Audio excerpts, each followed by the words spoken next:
A Bowser kit, a T-1 from the Pennsylvania Railroad. I got one. I've always wanted one, but I didn't know I wanted one until I got one. And we're going to try to get it running, and I'm thinking that it's going to be pretty easy because I've already been into it already and I needed to get a couple parts, but we got a great story on it. So let's jump right in and check out what it's going to take to get this Bowser T-1 kit running again. I'm Ron, Classic Model Trains. In May of this year, Dave Hoover, East Coast Dave, he'd sent me this as a channel donation. Well, channel donation. We also kind of swap stuff back and forth a lot too. I seen it running on his layout. It was moving around and I'm like, what is that thing there? He had it in a video, which we've not been able to find. And he told me what it was. And I thought, well, we have to come up with something because I need that locomotive. So after a while, he found something that I had that he wanted and he shipped this to me. It's heavy, and it was also mixed in with an American Flyer big cast locomotive, and it got beat up.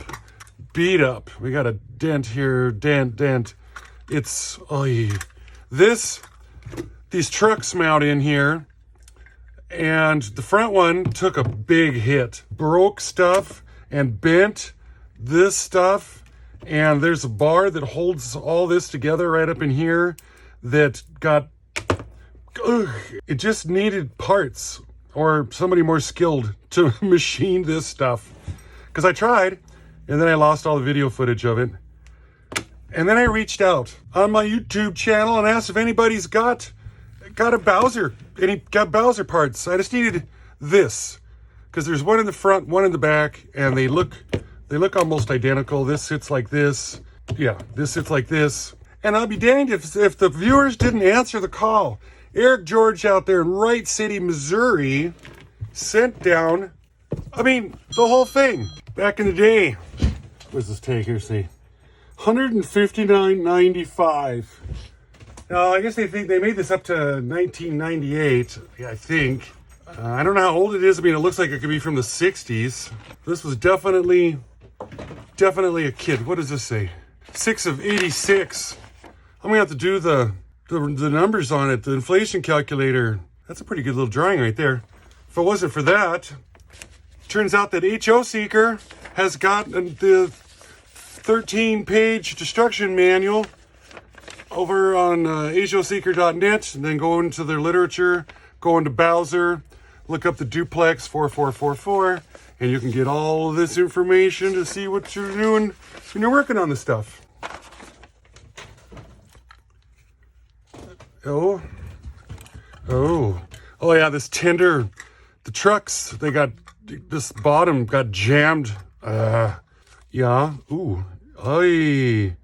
handrail stanchions. Oh yeah. Parts, steam chests, ghost poop.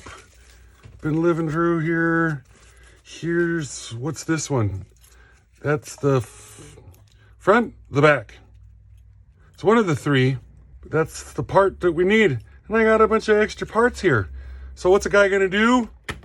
He's going to pass it on down the line if anybody's needing any. Oh, that is so heavy. You would not believe. Yeah, same thing. Oh, man. If anybody's got this and they need some parts, we got them. We're going to make one locomotive out of a couple things, and we're going to have a bunch of extra stuff left over. Many of you may be wondering why I'm wearing these gloves. Well, after dealing with our power outage and the trees and the storm, I managed to nick up about every one of my fingers with blisters from starting the generator, blisters from starting the chainsaw, a little chainsaw hickey from sharpening the chain, burns from touching the big muffler and the exhaust pipes on my big old generator. I look like Frankenstein's monster put together. And when we do those close-ups, we don't need to be like, ew, in it. So I'm going to have to suffer along with these, which is like a condom for your hands, where I can't feel anything while I'm working on putting the screws and stuff like that in. But I'm going to try to get this one rigged up so that we've got just two motors. So we just kind of, I'm not going to build this kit in front of you because that could take a long time. I'm going to get it down to the normal phase where we just lube it and test it and get her going. is what I'm hoping to do. Yep. So I've been sitting here trying to think of what the heck I'm going to do with this. One of the downsides is the fact that the steam chests, this one, it's broken right here, and that holds all this front stuff together. This is painted, this isn't. The side trucks on this one, they're painted, and this is stamped steel, and this one is cast, all one piece. Yeah, you can glue these on, but the paint job's really not even that good. It's because it's been nicked around. It got, you know, the paint's all nicked off of this. This, although it's not bad, it's got nicks. If a person really wants something fancy, and then this tender is just, it just is hammered. I mean, there's a huge dent here, here, here, here, under here. What if a guy was to sit there and build this original kit unpainted? And then, because the directions on the first page says, build the kit, make it run, then take it apart and paint it. Well, that sounds like a pretty good plan. Now, I'm not a painter, but maybe there's a guy out there on the channel that is a painter. And then we can just send it on down the line. I'll build it. Maybe the guy has a YouTube channel, or maybe you guys know one. This would be like a collaboration for a painter. I'm not a painter. And then this thing would really, really shine, and then we can send it to a model railroad club. That sounds like a good deal. I think I'm going to take this original one and try to use as much of the original parts in here as we can and make just an unpainted model. I'll clean up all the parts so it looks good as we put it together. Of course, it won't be paint prep ready because I don't know how to do that, but if we can get it running, we'll still get something out of it. Then this other one, I don't know what to do with it either, because all we really need is just the front truck and some body work. So many decisions. Guess I'll just start following the direction steps one by one, take it apart, start from the very, very, very beginning. One thing I noticed about cleaning these things up, the T1 that Dave sent in, it's got nickel silver wheels. And then the T1 that Eric sent in, it's got brass ones. So we could actually sit here and take the best of both worlds and build this all up with the nicest features that are on it. I was cleaning these brass plates up here because I got to build the wheel sets according to the first step of directions. So 2.5. Take these rods and drivers out because they didn't come assembled as a kit anyway, so it don't matter. And we'll polish these up, make them nice, and make just a really, really nice. I like parts. More parts, the more challenge, I guess. Look at the pictures, bolt the parts together. So this is becoming sort of exciting. Yeah.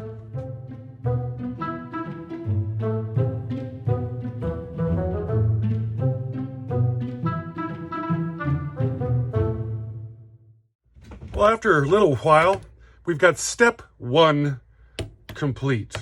Rolling, clean, shiny. On to the next one. Build the kit. It's going to take a while.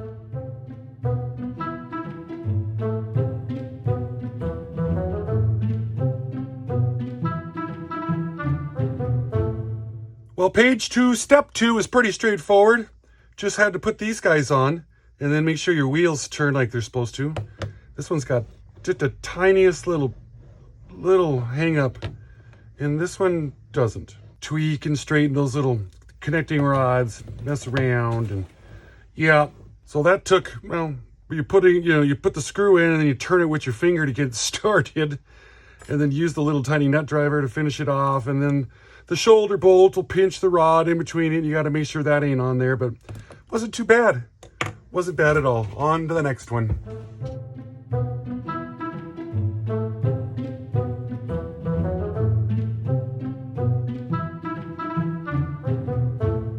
The step 3 portion of this build basically just involved putting on the main rod and the piston, the slide, and then that's it. And this took 2 hours. I'm not kidding. These are temporarily bolted on. The motor's going to bolt on right here, and the front truck is going to bolt on here. And the same with back in here. So, and they say these gotta run smooth when you get to this step, and then we can move on to step 4. It's time to get back on this because I thought this would be like a 3-hour job. And then I decided to do this, and now it's going to turn into probably a 3-day job. Yeah, the way I go. Back on to step 4 now.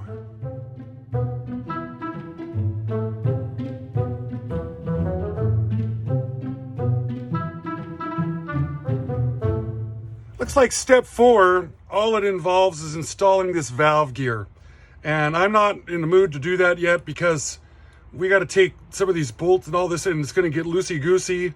And if I have to put all this back together again, I don't want extra parts in there, making it where I got to do that. So no, we're going to save that for a little later. On to step 5.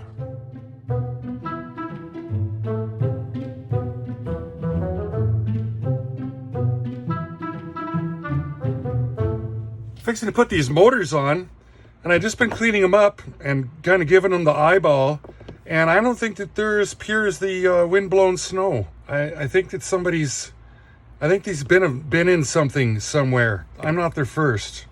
There's a lot of poor soldering going on right here.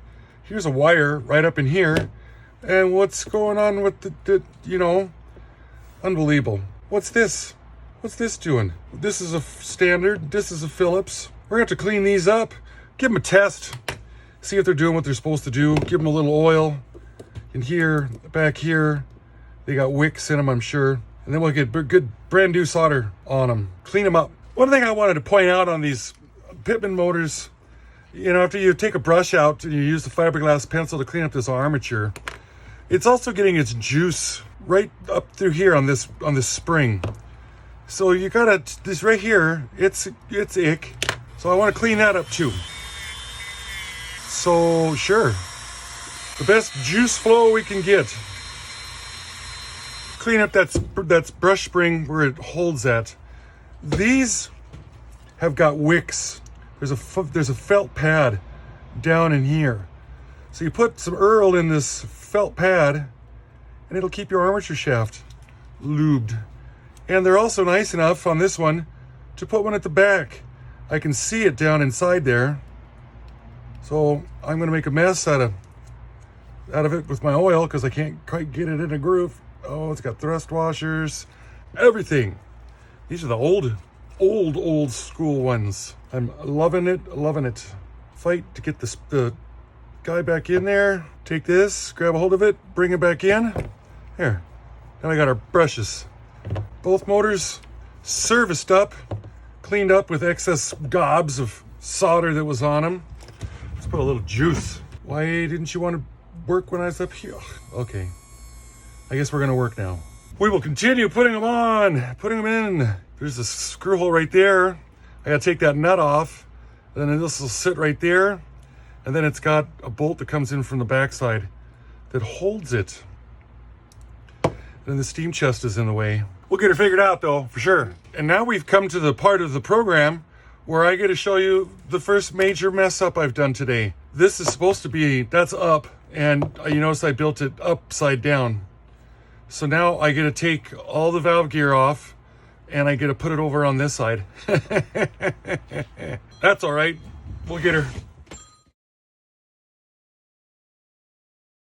Step 5 concluded. Motors are in, they're running, they're shimmed. These are the shims they give you right here. Well, that was in it. And I got 3 stacked up under here on the front, under this screw. And it's flush here in the back. And then this one's got 2 up here in the front and none in the back. And yeah, they give you that great drawing on how to check the depth, but then the wheels are in the way. So how's a guy, it's like, I hate you. Yeah, they're tight. So now it's almost like midnight and I'm almost done. So it's working out. Let's go to step number 6.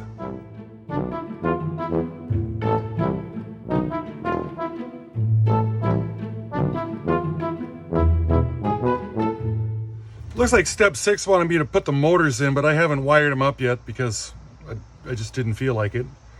But I did get the little bushings in here. I found the little screws that are going to end up being in there that hold this whole thing in. and we put the drawbar on. So we got that done. I want to get the trucks, the front and rear trucks on this thing here first. Maybe run it without the body on the track just to see how it goes before I put it in this body. And that's my whole motivation behind partially skipping this step. On to the next one.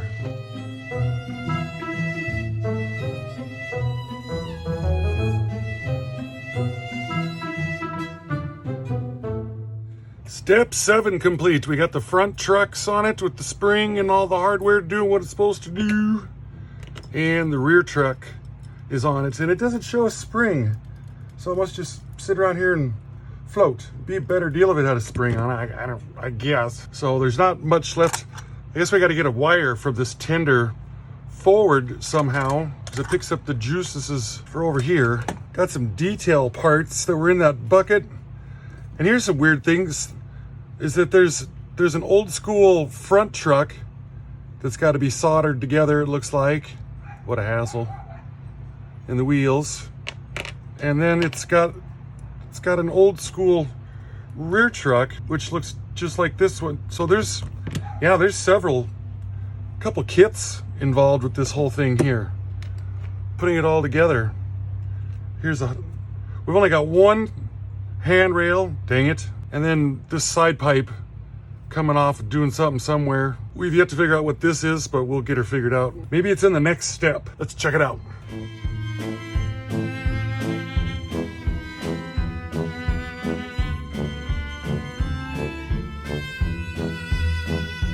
Step 8 is pretty much getting this tender put together. Well, this tender was together, but it was together with a lot of problems. Somebody put a fiber washer in under here, and it's supposed to be a brass one.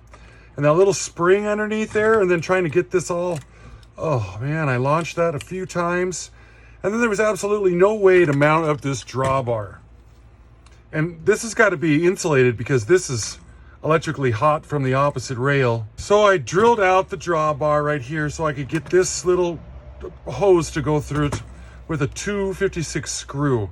I drilled it and tapped it, fiber washers on the top and bottom, and then put some heat shrink on it so that way we wouldn't have this shorting out on the frame. Then when the locomotive hooks up, it'll be bolted together permanent, and it's going to be tighter than it normally would be, and hopefully it probably is going to bind up on the curves, I suppose. These guys are done. I've got to run some wires like it shows on the diagram there.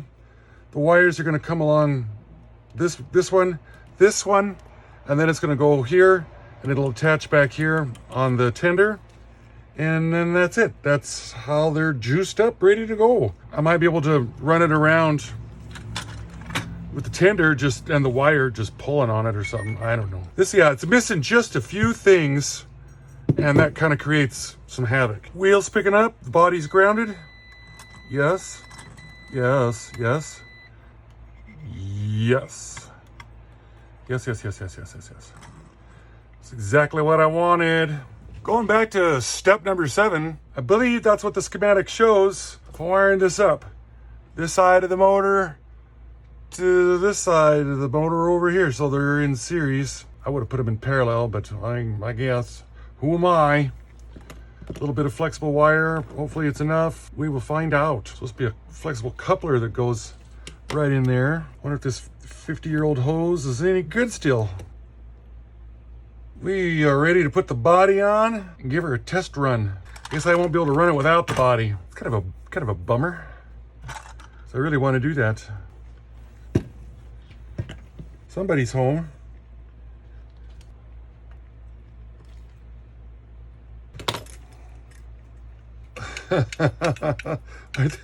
Those are kind of stiff. Just some. Wow. They really outdid themselves. Oh, man. Okay. We ran into a bit of a problem. This spring holder here that's supposed to be down inside of this, it ain't down inside of there anymore. And I can't glue it in, and it just keeps falling out because it's actually swedged in. So I got these other motors. So I'm going to have to switch the brush holders over on them, which is a downer. I don't really want to pull the motors off. I was picking it up today, handling it around, getting ready to put it on the track, and I was going to work on getting a little eyelet on this wire, and it fell out, and that's what we've been dealing with now for a while. They just don't build them. They just don't. Swapping over the brush holders was easy enough. Just a couple screws out of there, and we've got a new updated brush holder. Now this one over here, it doesn't, this is the original one. Well, that came with these motors. It doesn't have a way to get a ground. So that's what this wire is doing right over here, is putting a ground to the chassis. This one has a plate that when you screw the screw in, gives it a ground. So we got tender pickup coming in over on this brush. The juices flow through, comes over to this one, goes through to the ground. But now we've got a whole fresh problem, is that we get the juices only to one motor and not the other one. So this was giving me problems earlier. One of them was, I'm probably gonna have to swap this one over to get this to do its thing. So I'm gonna try that out. Always something on them. Start off by getting this wire out of the way. This main bolt holds this mounting bracket on, and then this little feller holds all this into the motor. This guy. And then there's our brushes, the springs. I probably should have took the brushes out of the springs first. Now this is what boggles my mind. I haven't taken this one apart yet. This screw and this brass plate right here provides ground or a circuit for this brush. This brush over here is isolated. This one's on that side, this one's on this side, which would make sense because when they're put in like this, you want them picking up the juice or whatever the side they're picking up from to be on the same side. But this wire going to the ground side over here is not going to work. I believe it's got to be over on this side. So it changes the way that schematic looked. Maybe I blew it just from the inception. This little guy, you squeeze it in some, and then it opens up like this. All plastic, yeah. You don't want to mess with that one. And you see this brush has even got, yeah, okay. That one, somebody did a really bad job on. Pop this screw out right here. So they both look similar now. Get him in over here on this side. Screw him in, get everything lined up, and reassemble all this. I'm gonna use that other bolt over there to hold this all together so we can time it. Now these ones are a little tougher to put in because of course you gotta have them both in before you can put the spring in. And they're gonna fight and fight and fight. Up and in. Same with the other one on the other side. Then you gotta hold it. One hand in this monster over here, which of course is under spring pressure once you get to working on it. And you don't want it to slip. You don't want it to break. It does like to bind up. Oh God, see, yep. I've lost the whole thing. So all this has got to be reassembled. Oh God. Yes. One-handed. Yes. More. A little bit. Come on. I need some more. We're so close. What happened? Did that brush fall down? Yes. And now we get to start. Now I get to start again. So the boys that invented this one, it looked really good on paper, I'm assuming. Now I did it. I lost the whole thing. Dang it. Shot all over the room. Well, thank goodness I had a box of Pitman motors laying around because I had to steal another one. And then I lost it too. So far I've lost one of these and one spring, but I managed to get it done. Thank goodness. Put the wire, positive wire on this other side. I think maybe it might be ready for some track time. Getting closer and closer. Let's try it out. It's been a little while since we've done the Classic Model Trains Classic Model of the Week.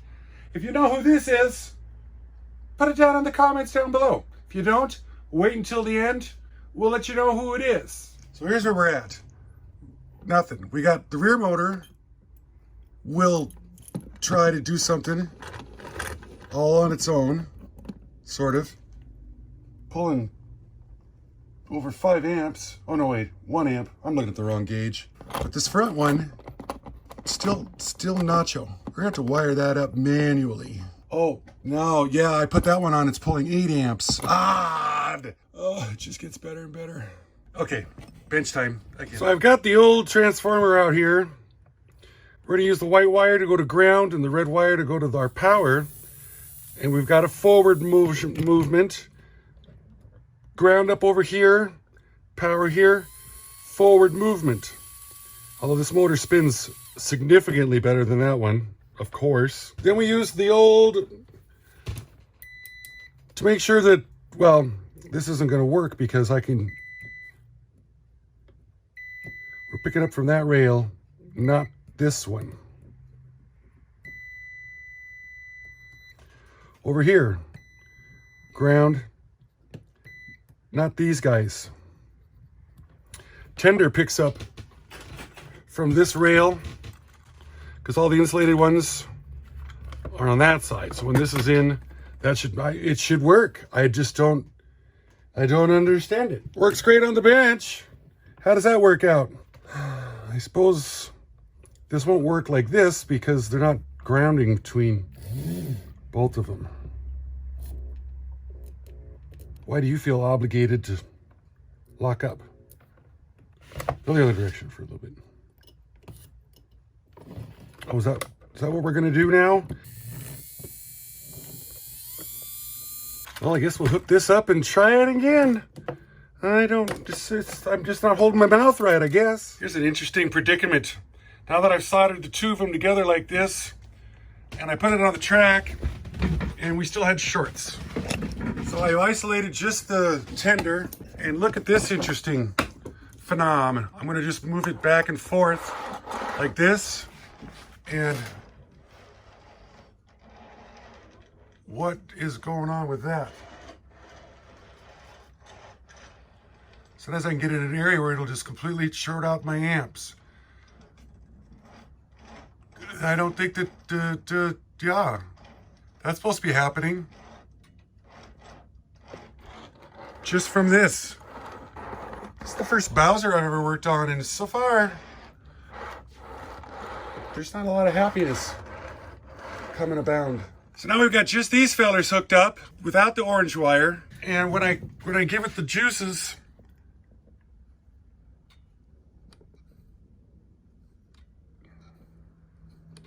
wow.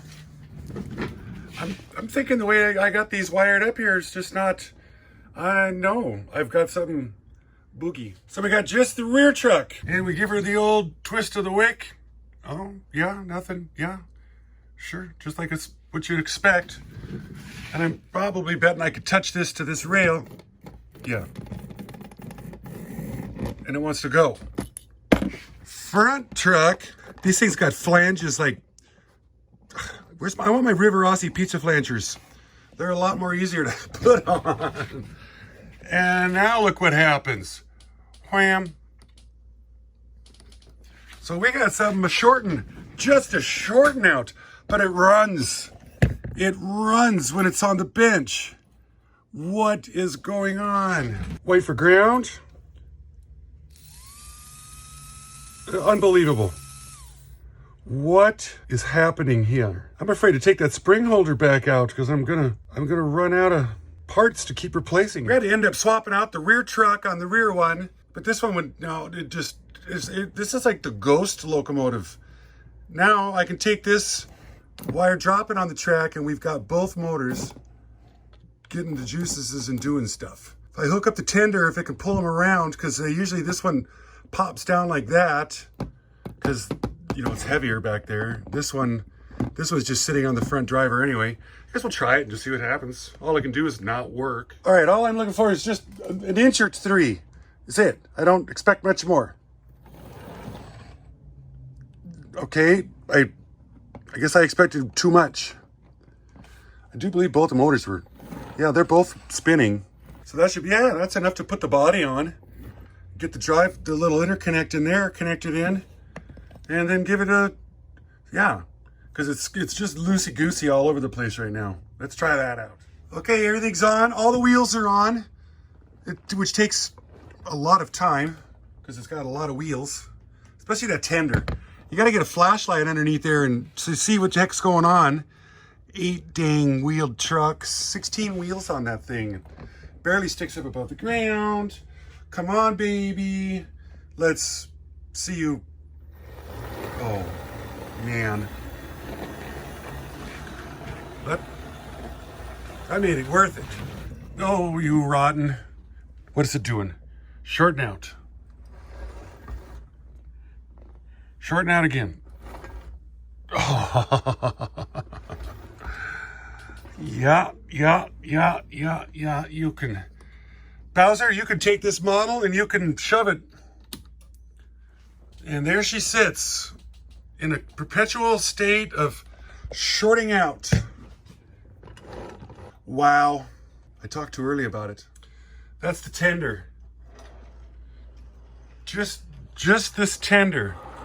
It's shorting out. That is unbelievable. Let me show you fellers what we're doing. Horseshoe mode. Checking for continuity. Now this side over here has got all the insulators on it, which means these wheels are not supposed to touch any metal part on here whatsoever. And if I get a hold of this side frame,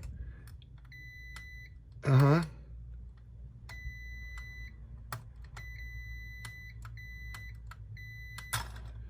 there ain't nothing that stops these things from touching the side frames. And that's what's causing it. This one here ain't. This one wasn't. These two were. Ain't that amazing? It's because of all these details, these brakes that are in here. And then the slop of the wheels being able to move back and forth. And they're touching these brakes details. What did this other tin? You can't even see them. What should I do? Bend them brakes out of the way some? Yeah, they're supposed to be in there, but if you can't run your dang loco because of the stupid details rubbing on stuff, what's a guy do? This is a very, very poor design. Take it apart a few times, the thread holes are stripped out. Back here, the bolts just screw into the aluminum plate right there. So you screw those in and out a few times, they're shot. How can a guy solve that problem? I don't care. Absolutely stupid. I'm sure there's some plastic ones out there a guy could glue in if you really, really had to have brakes. Well, look at that. That's my kind of deal right there. Wish I could solder these holes shut a little bit, but you can't even do that. Solder doesn't stick to aluminum, at least none that I found. Well, we're gonna put this back together and get it on the track and see if this solved the problem. Nothing.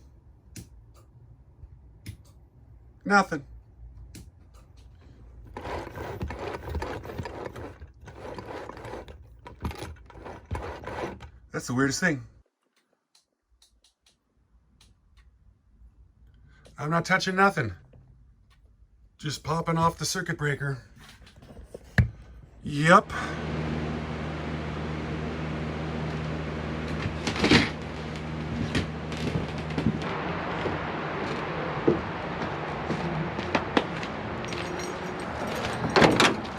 You want to load?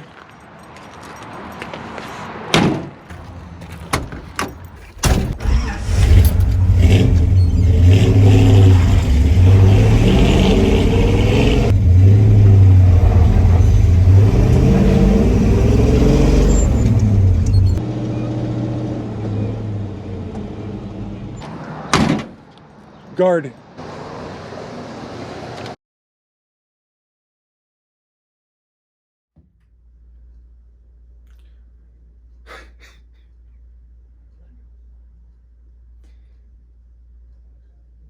Yeah. Remember that Bachmann N gauge, American 040, 440, 862, 57? This one feels like that. Remember that Bachmann Daylight? That was easier to do than this. This is a high-end kit. This is big dollar kit. And it's the biggest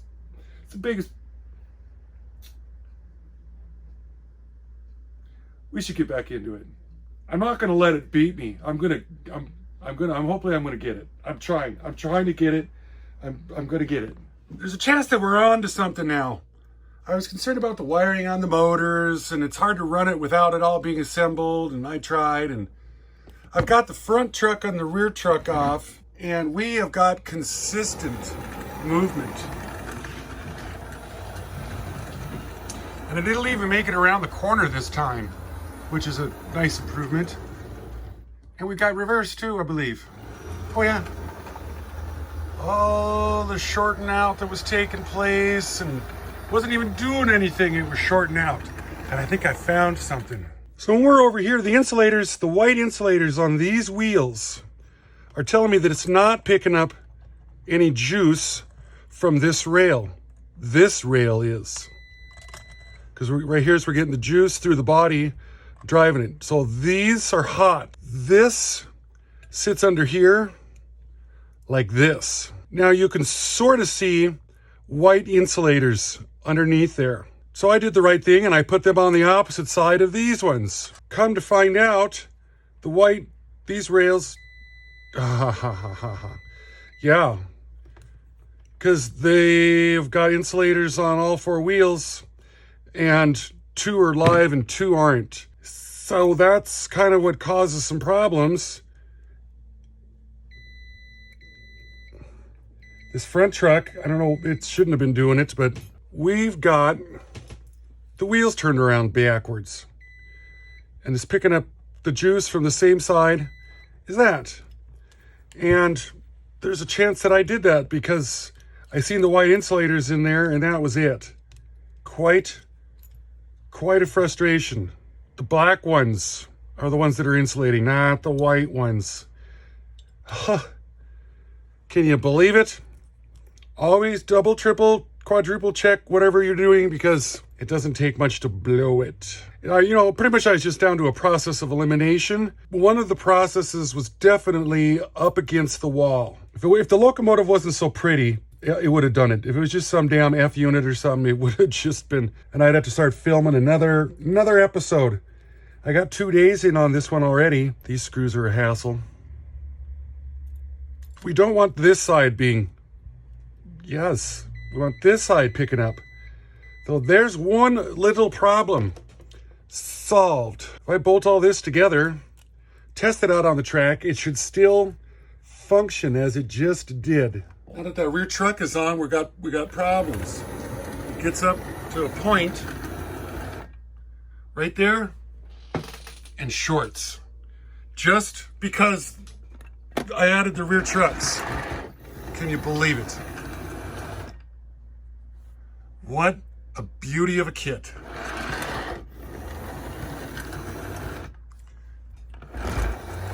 They really outdid themselves.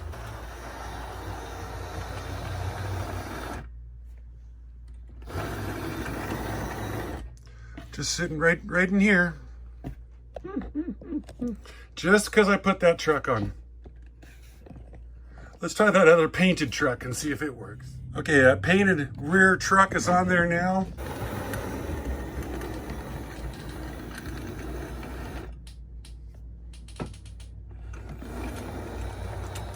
Wow, same problem. So what do we blame? My $40 Pico switches? Where's it doing it at? Right there.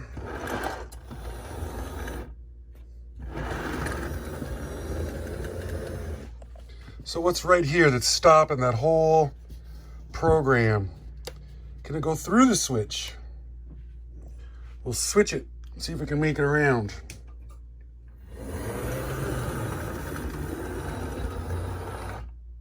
Nope.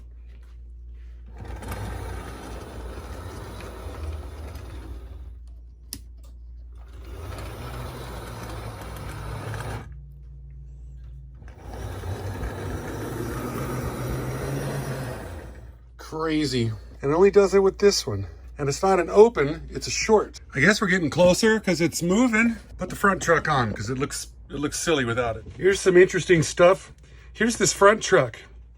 So of course this will be the ground, and you're supposed to be picking up from one set of wheels.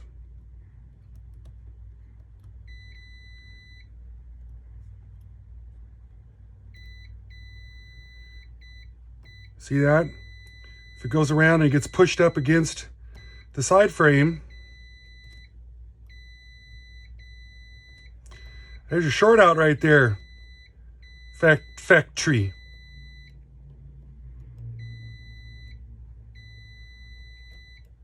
Going into a corner could cause something like that.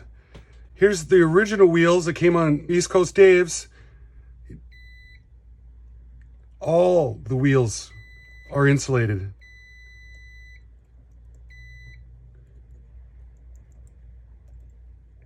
There was another intermittent short out coming in right there. And then these rear trucks, I didn't get any difference with them with the old set or the new set. They're both doing the same BS. So we're gonna slow this truck on, test drive it again, I guess. I got the front truck on. This just occurred to me. I took out this brass spacer that was back here for this screw, and I put some of my little tiny fuel line on there. And the reason for this is to isolate, maybe. Oh, I should have put a fiber washer right there. In fact, I think I'll do that. When this is all in, it's gonna isolate this truck, and hopefully we won't have that problem near that frog. Hopefully. But, you know, trying it out, seeing if it's gonna work. It did it consistently with either of these two trucks. Maybe it'll work. Here's a close-up of it. Fiber washer, that gas line. So when it goes in here like this, it's gonna be all isolated, just like what I did right here. Now, let's see what we got.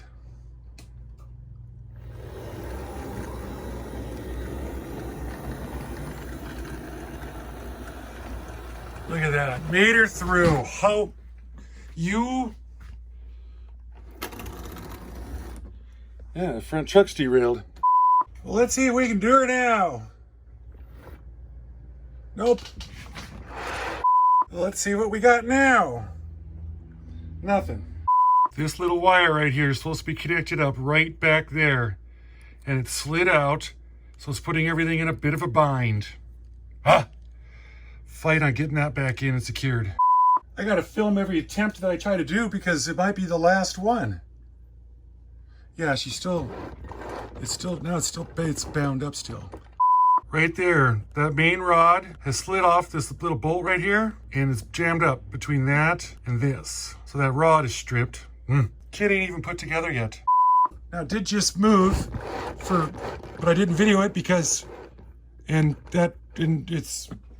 it's not shorting out. That's a bonus, but it just keeps seizing up somewhere. See, the kits come with these bolts. I gotta figure out right in there. And that long bolt, which hooks this up, the main rod to the cylinder rod, the drive rod, they stick out. And then they get in the way of things. And see, this here's already, where's the thing at? That's already gotten bent. Unbelievable. This thing just flops around in the wind. And just nothing can be as consistent. I haven't ran it back and forth up the track. It hasn't done 10 feet in all these attempts. Yep. Keep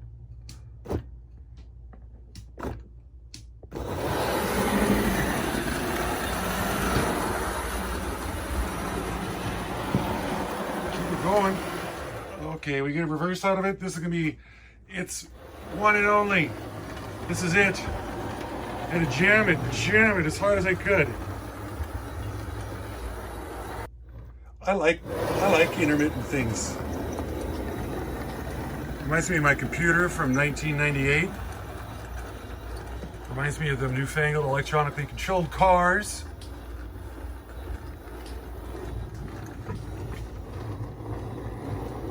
Sounds like it's got a bit of a gallop to it. I haven't put the valving on yet because I was afraid I'd have to tear all that apart. And hey, you know what? Sure enough, I do. Maybe some of the guys out there in the crowd will know. Heck, maybe it needs a good breaking in. Oops. Yeah, it's got a gallop. Something's hanging. I think that's as good as it's gonna get. I've been disappointed before.